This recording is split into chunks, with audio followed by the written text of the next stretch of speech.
This reading is from a book by Howard Zinn called A Young People's History of the United States. Telling Columbus's story. We know what happened on the Caribbean islands after Columbus came because of Bartolome de las Casas. He was a young priest who helped the Spanish conquer Cuba. For a while, he owned a plantation where Indian slaves worked. But then Las Casas gave up his plantation and spoke out against Spanish cruelty. Las Casas made a copy of Columbus's journal, and he also wrote a book called The History of the Indies. In this book, he described the Indians' society and their customs. He also told how the Spaniards treated the Indians. Here's a quote. As for the newly born, they died early because their mothers, overworked and famished, which means starving, had no milk to nurse them. And for this reason, while I was in Cuba, 7,000 children died in 3 months. Some mothers even drowned their babies from sheer desperation. In this way, husbands died in the mines, wives died at work, and the children died from a lack of milk. My eyes have seen these acts so foreign to human nature, and now I tremble as I write.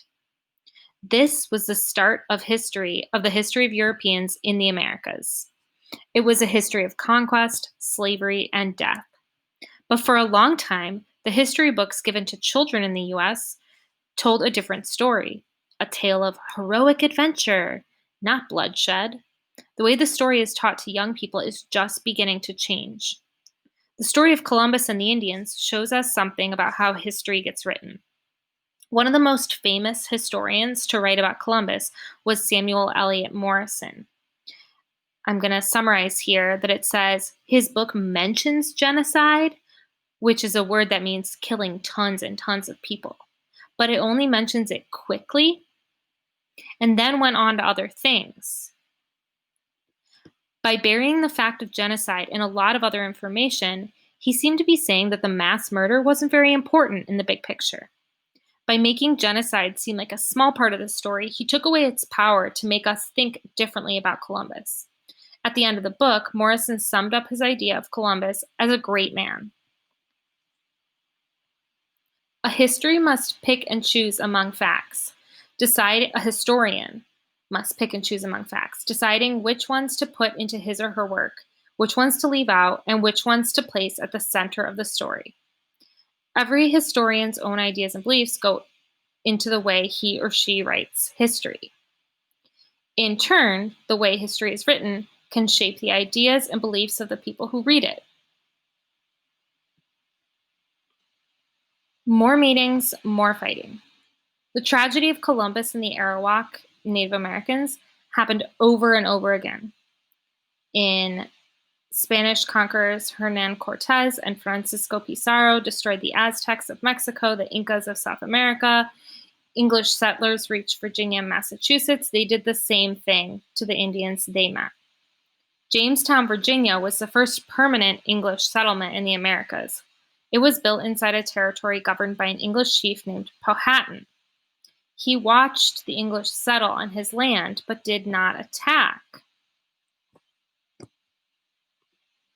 We learned that the colonists or pilgrims went through terrible food shortages.